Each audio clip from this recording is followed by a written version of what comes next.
Hello, everybody, and welcome to the Nerds Only podcast. We are back. Woo! Hello, I am your hairiest host, Mother Goose. I'm your most inconsistent host, Cosmar. Most world travelist host. Most world travelist host. That's where I've been gone for a bit, is in Japan. It's great. I'm wearing my Japan shirt right now and my Japan hat, but that's why we're gone for quite a bit. Yeah, well, so today we're going to be talking about How to Train Your Dragon, the live-action remake. But just real quick, what did you think about Japan? How was your trip? I loved it. The combination of the city and nature, and the place I was staying at least, was so enjoyable to be around. I spent just some time walking around the district I was in, Yoyogi district, and that was just so relaxing, at least to me personally, as an American in a new place. I was like, this is really nice.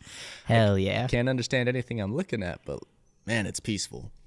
But yeah, the people there were very polite, if not kind as well. And yeah, it was great. If I ever get super rich, if this podcast ever takes off and gets us a lot of money, I will probably end up moving there. I really liked it there. That being said, why don't you like and subscribe? Yeah. Why don't our percentage shows that only 5% of you guys actually. Oh, but no, subscribe please. Or else Yes. you'll find a pipe bomb in your mailbox. Yeah, or in your pillow. Yeah. Tooth Fairy's leaving something else under there. Okay, so last Saturday, at the time of us recording, we went to go see How to Train Your Dragon, the live-action remake. Indeed, we did. What did you think? I loved it. I thought it was really good. I thought it did its best to try to live up to the original, which was impossible, but it did really well, I feel. I only have a very few complaints, and even then, they're not really much more complaints. They are nitpicky. Yeah. They kept the original soundtrack. Like, they did a lot of stuff right, and so I'm pretty happy with it. I give it a solid 8 out of 10 in my own rating. I think I'm kind of in the same place, probably about an 8, maybe an 8.5 in terms of rating. Couple complaints as well, but overall really good. I think fundamentally I disagree with the need for live-action remakes. However, if you're going to do it like this. Yeah, I agree.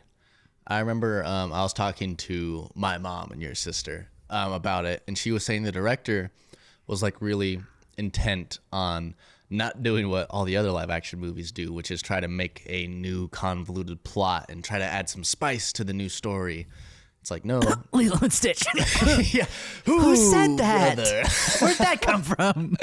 No, the director was very clear on, like, he just wants to transfer this already amazing and loved story into live action. Like, he doesn't want to add anything, doesn't want to try to make it new. So that was really cool, and I think he did a good job of that. Yeah, I agree. And I think it really helps when you have the original director from the animated project as the director for the live action project. Yeah. They know the story better than probably anyone. If maybe there might be some script writers or producers that could take that title, but probably the director knows it best. Yeah, they've definitely, I think, done a lot of work on it, for sure. And it's somebody that clearly loves the project. And I think that's a really big issue with remakes or adaptations right now, that there are a lot of projects that the creators don't love the original story, like the Halo TV series. Very obvious they were not fans of the original project. Yeah, it's either like a money grab or someone entirely just does not like the story at all, and they're trying to change it into what they think is better. Right. Which is an inherently flawed thing to do, because the fans love what's already there. They don't. That's why the fans got to run the stuff, because fans are going to watch what the fans produce. Kind of like with Henry Cavill, how he's making it because he's a fan, and so he's trying to work on the show and make it to what people would enjoy. Yeah. Like, I like the Witcher Netflix series, but I genuinely believe it was as good as it was because he was constantly fighting to do the story correctly. Yeah, no, especially having such a big name and someone that influential, constantly saying like, hey, this is how it actually is definitely why it's as good as it is. Yeah, for sure. Well, there are a few big moments that I really love that I'd like to talk about, but maybe we talk about some of our complaints first, because I know there's not a lot. Maybe just get those out of the way. Yeah, just knock those out for sure. I think I only have two really main complaints, which is one, Astrid's hair. Really? Yeah, it kind of looked like a wig to me. I don't know. I think I may have been tripping. I need to do some actual research to see if it was a wig or if that was just her hair. But if it was a wig, it was really throwing me off. Gotcha. It's not even like, it's really nitpicky. It was something I could overlook like 10 minutes into the movies. It was just at the very start of it, I was like, oh, whoa. Yeah. That looks like a wig. But I may totally be tripping. So my only other complaint is the removal of learning of the dragon's weakness. That's my big complaint too. Yeah. I think that's a very main consensus right now among the fans is like, why was that part not there? What's going on? Just as a reminder for anyone who maybe hasn't seen the animated movie or hasn't seen it in a while, there's a scene where Hiccup and Toothless are eating some fish, I believe, and the tiny dragons, what were they? Is it Tiny Terror? Something Terror. I will remember this. It's on the tip of my tongue. Because it's so funny. That thing's as big as mine. It gets bit on the nose. I'm so glad they kept that joke. Yeah. Oh my goodness. This is so sad. But yeah, Tiny Terror. Sorry. One of them steals some fish from Toothless, and Toothless blows a little fire in its mouth as like a punishment, or hey, don't do that. And Hiccup learns that, the dragons are not fireproof on the inside, which is how he beats the dragon at the very end of the movie, is by blowing her up from the inside. Yeah, which I guess in the live action, he just figures it out. I do wish they had just said something beforehand, like even a small nod, like, while me and Toothless were training, we learned that the dragons aren't fireproof inside. Right. And that would have, like, even that much would have been like, okay, that's how they solve for it. But there wasn't anything. It literally was like, oh, what's the plan? What are they going to do? And it's just, Toothless, now! And he turns around and he shoots into its mouth. And it's like, oh, that's so cool. But the only reason I know why that worked is because I watched the original. Right. Which I could see maybe there's an underlying assumption that everyone who's seen the live action has seen the original. But even so, the story should be complete within its own project. Or maybe an underlining assumption that all the Vikings just inherently already know about this weakness, like they've discovered it before. Maybe some Viking threw a flaming spear into a dragon's mouth or whatever. I think that's fair. I feel personally on my end that I feel that theory may be far-fetched, if that makes sense. But I do think it's possible. I just wish they did a little nod to it or something. But they didn't, and now it's a complaint. That's okay. Right. Which, removing scenes is one thing, but it's just the fact that it was so integral to the ending of the movie that makes it feel weird it's not there. Like, they could have shortened the montage with Hiccup and Toothless learning how to fly in exchange for 5 minutes of them just sitting, with the fish and learning that, because it is such an integral part to the plot. Well, so they changed it because in the live action, there's the what are those dandelions where he learns that if he blows it in the dragon's face, it'll make him sneeze. Is that in the animated movie? Definitely not. The only ones in the animated movie are the eel. Yeah, the eel scratching its neck, chasing the Tiny Terror with a light. That's about it. Yeah, so they could have just gotten rid of the dandelion scene and I know. That's the scene that's important to the end of the movie. It's like the dandelion was like, oh, that's a fun little addition. That's a cool little thing. But at the expense of losing the other scene, or if that scene could have been cut out in exchange for the other scene. Like, I feel like it wouldn't have changed my experience that much, honestly. But it would have been nice to be like, okay, this feels like the regular story. Like, it wouldn't be a complaint, if that makes sense. For sure. Well, so moving on to positives, if you're ready. Yes, for sure. They've changed the lore of Berk, so now it's not just a village of Vikings from one clan. Berk is now this place where warriors from all over the world come together to save their people from the dragons. I love that. I thought that was so cool. I thought it was cool. I think there's so much room to explore that in the second and especially the third movies.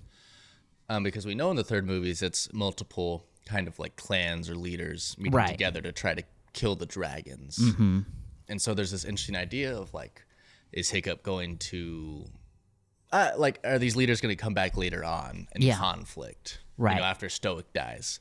So and there's a lot of cool stuff they could do.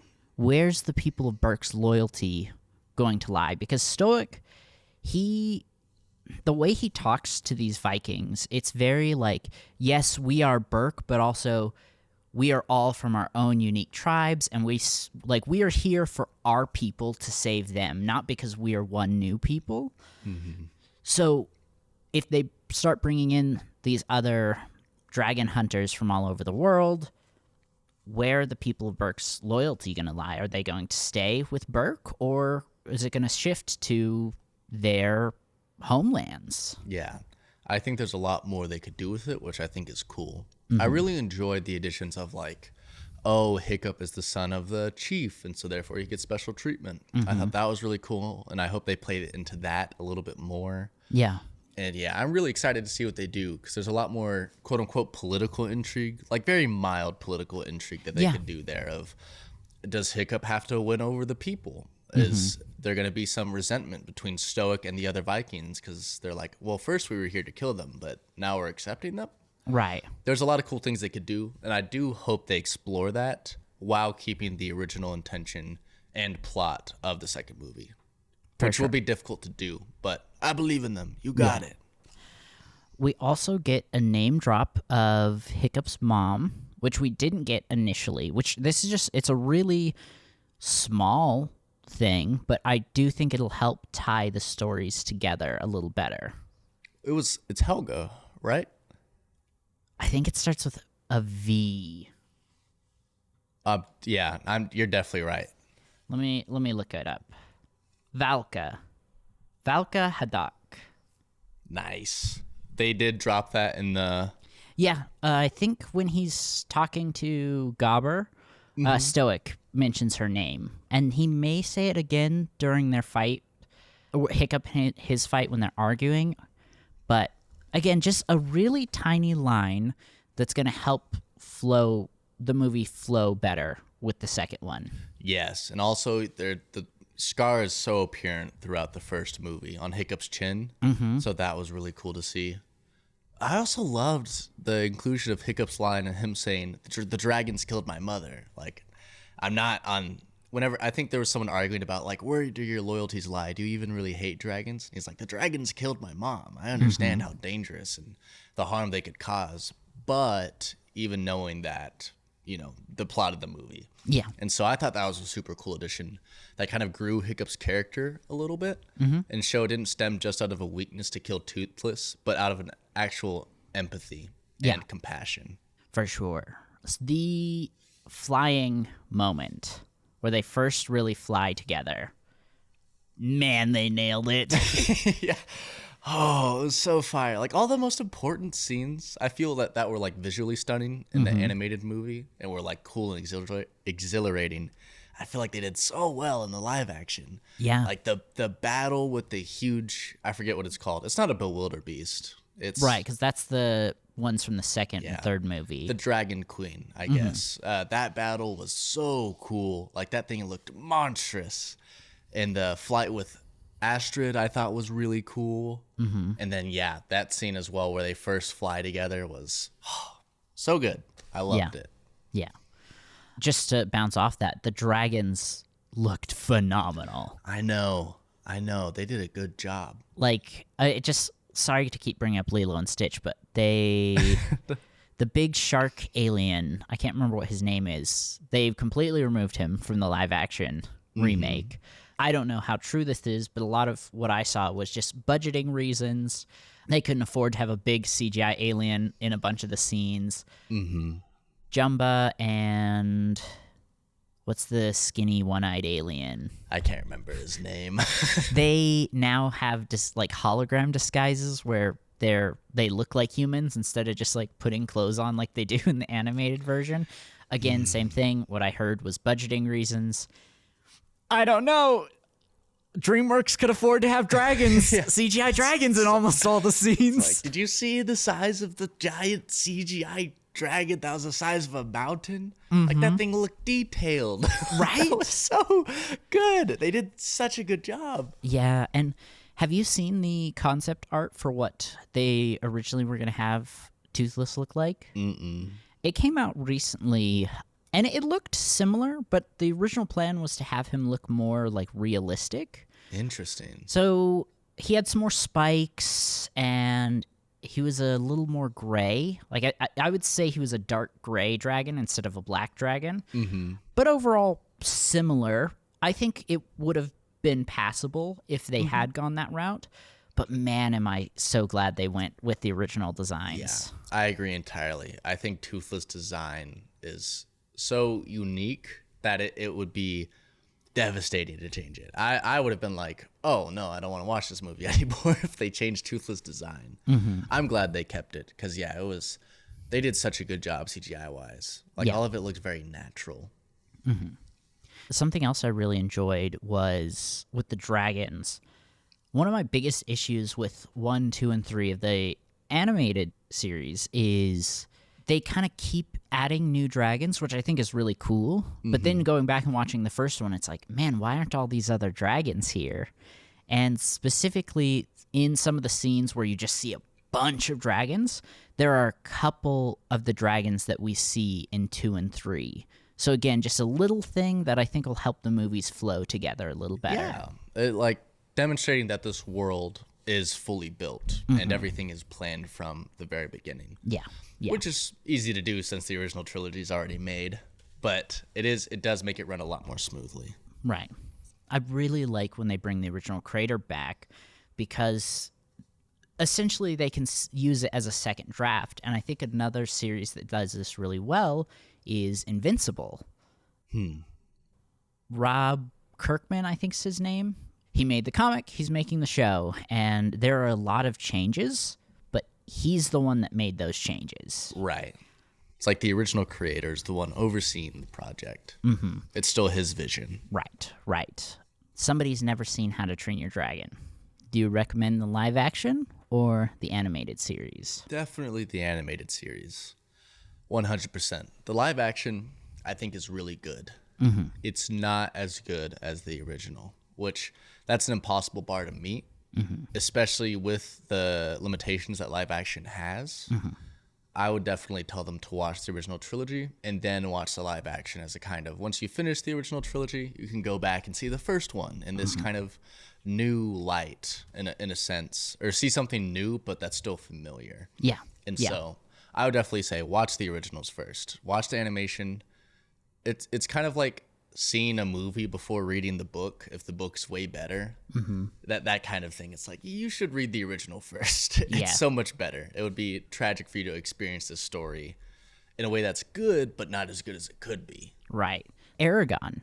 I watched the movie first, and I loved it. I thought it was so good. Okay. And then I read the book, and I was like, oh, my baby. Why would they butcher you like this? That being said, I have not watched the Aragon movie since I started reading the novels. Oh, I've never seen the movie, actually. I've always been too scared. I was like, I love the novels so much that I was like, I'll pass on the movie.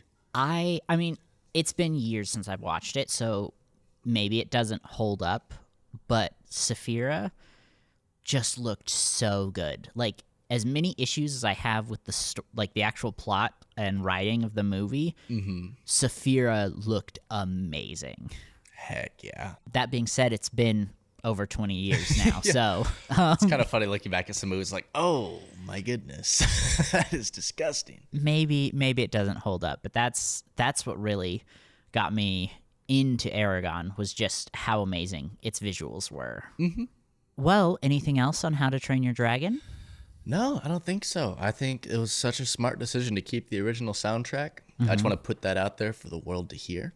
But other than that, good movie. They did a really good job, I feel. Yeah, I agree. And like I said at the beginning of this episode, I really don't think we need these live action adaptations. But if you're going to do it, this is the gold standard. I do not want to see a single live action adaptation come out that doesn't follow this formula. I agree. There's no reason to try to remake a story that's already beloved, like because you're making it into live action. If the fans want live action, or if the studios think it'll sell well, just create a live action that follows the main story. Wow, I think this will tie into what I was saying. I don't think I ever realized really just how big that Dragon Queen was. Yeah. Like that was something definitely live action. It was better than the animation.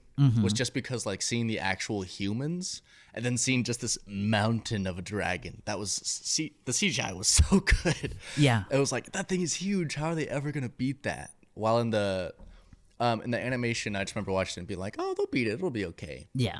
Like adding things like that into the original story is what makes it so cool. Yeah. And just do that instead of trying to make a new plot. Right? The scene that's coming to mind is Snotlout when he's... Eyeballs freak me out, but like when he's smacking the dragon's eye, you really just get a sense of scale there. It's like, oh my goodness, that thing is huge. Yeah. Yeah. So like that's what the live action should be for, is to bring new light into the already beloved story. Not by changing the plot, but by doing things you can do in live action that wouldn't be properly communicated in animation. So I think they did a wonderful job. And I'm really curious, there's an entire generation that's growing up with these live action adaptations.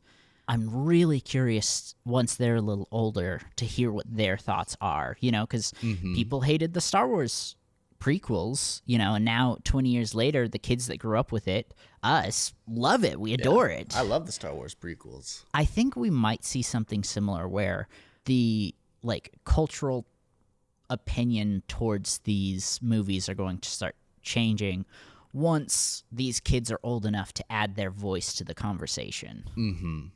You ready to move on to our bonus things? Bonus things. What you got for us this week? I've been playing a lot of Sifu. Nice. So no really new games that I've been playing. Which we talked about Sifu a little bit, but this is before. Is this your second or third playthrough? 4, 5? I've replayed through these levels a lot of times, like around the 40s and 50s. Hell yeah. Hell yeah. The levels are super short. Like I've gotten to the point where I can beat them in under 15 minutes. So I've gotten way too good at the game. But we love to see it. I've only beaten the game twice, but I've replayed through it a ton of times. Gotcha. But I still love it so much. Everything that I loved about it has only grown. The cinematic appeal to it, how they do the different camera movements as you're fighting, is just still so fluid and feels so cool. The moveset's still amazing. The skill and just power you feel from being good at the game is still incredible. I really have no complaints with the game. I just wish there was more of it. I hope they're making a second one or something akin to it that's a little bit longer. Yeah. Because I just love that game so much. So that's another recommendation. Go play Sifu. It's a really short game. It's only 5 levels long. If you play it on normal mode, it'll probably take you like maybe 5 to 6 hours to beat, honestly. It's not a long game. And you may want to replay through it. And the replayability is just incredible. Yeah. So definitely recommend that. Hell yeah. I've got 2 things. First is K-pop Demon Hunter. Have you watched it yet? I've been being told to watch it because everyone who's watched it says it's really good. It's so good.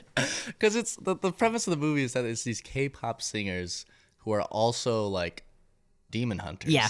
Yep. So that's kind of a hard premise to get behind, but I've heard so many people tell me that it's good now. I probably will watch it. So let me give you just a little bit about the magic system that's not very spoilery. This is like first couple minutes of the movie. Yeah. So 3 Korean vocalists, singers, hundreds of years ago, They also were demon hunters in magic. They used their voices to create this thing called the Hunmoon, which is this magical barrier that keeps demons out. And every generation of these vocalists, they add a new song, which makes the Hunmoon stronger. And this newest generation, they're at the end. If they can successfully pull it off, they will essentially seal it, and the demons will never be able to come back to Earth. Interesting. And so that's kind of the plot of the movie, is these 3 K-pop stars trying to seal the Hunmoon, while also demons are trying to stop them, essentially. That sounds interesting. I may look into it then, because that makes a little bit of sense. That actually sounds like a reasonable plot. Yeah, So, it really is good, and the music is phenomenal. The animation style is really good. that's what I heard. That the animation was really good, and that the music was phenomenal. The two things you said. I was hanging out with some of my friends yesterday, and one of them was like, "Have you seen K-pop Demon Hunters?" I was like, "No." And it's like, "Dude, the music and the animation is just so good, and it's so funny." And I was like, It is really funny. There's a cat demon that I legitimately would die for. I would kill to have one of those things in real life. that is incredible. Well, I will definitely check it out. Maybe next Nerds Only podcast, I'll give my review over it. Oh, yeah. Do you like K-pop? I think I could get behind some of it. I think Okay. like some of the super pop, at least like League of Legends popular K-pop. Yeah. I like those songs, a few of them. Gotcha. So I'm a big K-pop fan. So it's, as a movie, it sounds, even before I watch it, was very appealing. Yeah. But I think even if you don't enjoy K-pop, you'll still enjoy it. Yeah. No, I think if the animation style is good and the story is interesting, and I've heard it's funny, like as long as it has that as well, like, and K-pop is catchy enough to where it's not like if you don't like country, there's not really, you Right. can't bear country at all. But with K-pop, it's got a catchy beat, It's not abysmal to the ears. For sure. And one of my favorite things about it, have you ever watched Kipo and the Wonder Beasts? I have not. It sounds so familiar that I feel like I might have. It's a Netflix series. Oh, is it the purple girl? Yeah, the purple Yes, girl. yes. I remember you watching it. I never got around to watching it, but This is a husband and wife duo. So he made Kipo, she made K-pop Demon Hunters. that's so cool. And I think they both worked on both projects, but he was the main lead and she was the main lead. That's so cool. And his is the highest rated animated series on Netflix, maybe even the highest rated series, but for sure animated. And now she has the highest rated movie. So That's so fun. power couple for real. Power couple out here making moves. I love that. That's so cool. Yeah. And it looks like we might be getting some more movies. It did so well. So Yeah. definitely one to check out. Definitely. And my last thing is Palworld. Yes, the video game you've been playing. Yes. Have you tried it at all? No, I don't know anything about it, just that it's very similar to Pokemon. Yeah. So it's Pokemon with guns. Let's go. So now's a really good time for anyone if you want to jump in. It's still in early access, but there have been 2 major updates, and now they just did a collab update with Terraria. Ooh. Eye of Cthulhu's a boss. That's cool. Is it the Moon Lord? The Moon Lord's a boss. That's fire. Yep. And then they have a bunch of gear and stuff from Terraria as well. Ooh, getting all the Terraria lovers in it then. Yeah, so now's a really good time to jump in, but essentially it is a survival game like very akin to Ark, which I enjoy Ark, but I think this is a much better game in that style. So you still have the tech tree where every time you level up, you get a couple points, and then you get to choose what you want to unlock. You still have to go fight the creatures and capture them, but it's so much simpler to capture a creature in Palworld. That's my biggest complaint with Ark, and what makes me not want to play it. Every time I load in, I'm like, oh, now I have to go through this whole process to start catching dinosaurs. Which some people love it. It's just a little too grindy for me. Yeah. Palworld, you just bonk that thing with a bat, and then you throw a Pokeball at it. And then you give it a gun. Let's go. Pokemon with guns is such a good idea. I love that. So a lot of people like to make memes about you essentially can make like slave assembly lines with the pals. And that was one of the main reasons I didn't play it initially. You know me, I'm a big softie. And I was like, that just kind of seems mean. I don't want to do that. I don't want to do that to my fun friends. But like, it's up to you. You can do that where you just force them to work 24/7. But my pals live good, okay? They work when they want. They eat when they want. They rest when they want. Heck yeah. I can pet them. I can lift them up and carry them around. We got a chill time at my base. I treat my pals right. So that was really nice. But really, I think aside from the guns, which I do like the guns, but aside from the guns, I kind of think this is the Pokemon game I always wanted. Interesting. It's open world. Once you capture the pals, you can build gears. Like I have this purple deer that I just ride around, and I love it. There's a lot of freedom for how you want to explore the world, where you want to go. You can build multiple bases. I really think this is what I always wanted from Pokemon, and I don't know if I'll be able to go back. Yeah.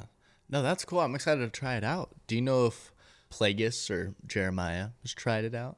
I don't know, but it is on Game Pass. Maybe we all get a world going. Get a world. Could do another episode on Nerds Only where Jerry reviews it. Do a full review. Hell Jeremiah's a big Pokemon guy, so yeah. We are too. Yes. Maybe not as much as he is.